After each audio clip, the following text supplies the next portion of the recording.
বাংলাদেশে যদি ইসলাম আসে, দেশে যদি ইসলাম আসে, তাহলে সমাজে ধর্ষণ হওয়া তো দূরের কথা, ধর্ষণ হলে আল্লাহ তাআলা বলছেন যদি সে অবিবাহিত পুরুষ হয়, নারী হয়, তাকে বেত্রাঘাত করো, আর বিবাহিত লোক হলে তাকে সঙ্গেসার করো। এই হুকুম যদি এক জায়গায় বলবৎ হয়, ধরুন আমাদের উপজেলায় একজন ধর্ষক যদি পাই আমরা, আর তাকে যদি বাস স্ট্যান্ডে গোল চত্বরে দাঁড় করাই, আমরা ঘোষণা দেই মাইকে যে আজকে একজন ধর্ষককে এখানে সঙ্গেসার করা হবে, আর যারা গোপনে ধর্ষণ করেছিল তাদের ভিতরে অবস্থাটা কেমন হবে?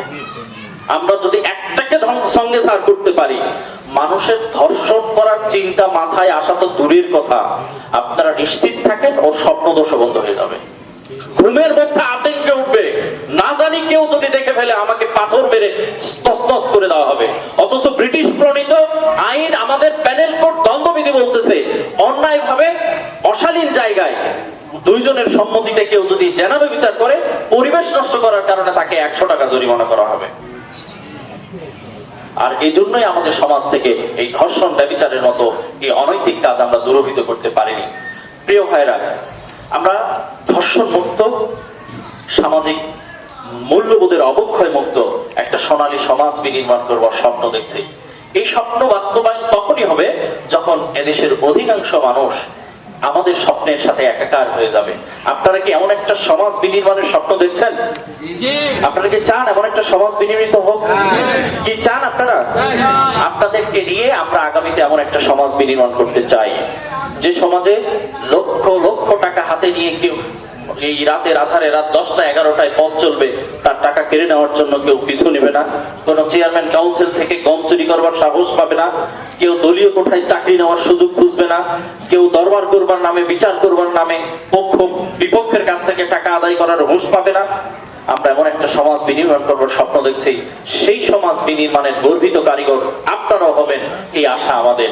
ইনশাআল্লাহ ইনশাআল্লাহ আমরা আগামীতে যে নির্বাচন আসছে, এই নির্বাচনে ইনশাআল্লাহ আপনাদের কাছে আমাদের জামাত ইসলামীর প্রার্থী থাকবে, জামাত ইসলামের প্রতিনিধি থাকবে। আপনারা পাড়া মহল্লায় সব জায়গায় এই আওয়াজ তুলবেন।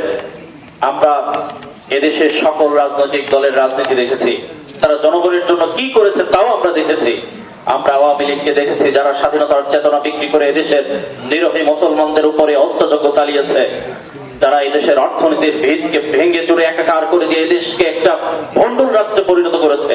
বাংলাদেশের এমন কোন রাষ্ট্রযন্ত্র নাই যা এখন সচল রয়েছে।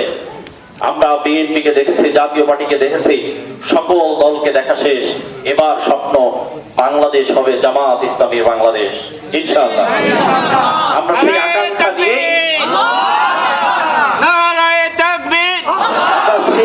নিয়ে আপনাদেরকে আহ্বান জানাচ্ছি, আসুন আমরা সবাই মিলে এমন একটা সমৃদ্ধ সমাজ বিনির্মাণ করতে চাই, যে সমাজে মুরব্বীরা তাদের সম্মান পাবে, এদেশের যারা গুণী ব্যক্তি তারা তাদের মর্যাদা নিয়ে বেঁচে থাকবে, যারা ছোট তারা তাদের স্নেহ নিয়ে বেঁচে থাকবে। বিদ্যালয়গুলো রাজনীতি মুক্ত হয়ে এখানে বিদ্যালয়ে শিক্ষার পরিবেশ ফিরে আসবে। নতুন শিক্ষা কারিকুলামের আলোকে মানবিক শিক্ষাকে গুরুত্ব দেওয়া হবে, ধর্মীয় শিক্ষাকে গুরুত্ব দেওয়া হবে। বিশ্ব মানবতার মডেল রোল বিশ্বনবী মুহাম্মদুর রাসূল সাল্লাল্লাহু আলাইহি সাল্লামের প্রণীত জীবন বিধান অনুযায়ী এদেশের মানুষের জীবনকে পুনর্বিন্যস্ত করে আবার নতুন করে একটি স্বপ্নের সমাজ বিনির্মাণ করা হবে। এই সমাজের আকাশে বাতাসে শান্তির বাণী উঠবে, মানুষের এথারে এথারে প্রকম্পিত হবে, মজলুম মানুষের আর্তনাদ আর শোনা যাবে না। হযরত ওমরের মতো শাসকরা রাস্তায় রাস্তায় ময়দা আটার বস্তা নিয়ে ঘুরবে, আর এই চিন্তায় তাদের ঘুম হারাম হয়ে যাবে। আমার রাজত্বে যদি কোনো কুকুর ক্ষুধার্ত হয়ে মারা যায়, তার জন্য হয়তো আল্লাহর আদালতে আমাকে ধরা দিতে হতে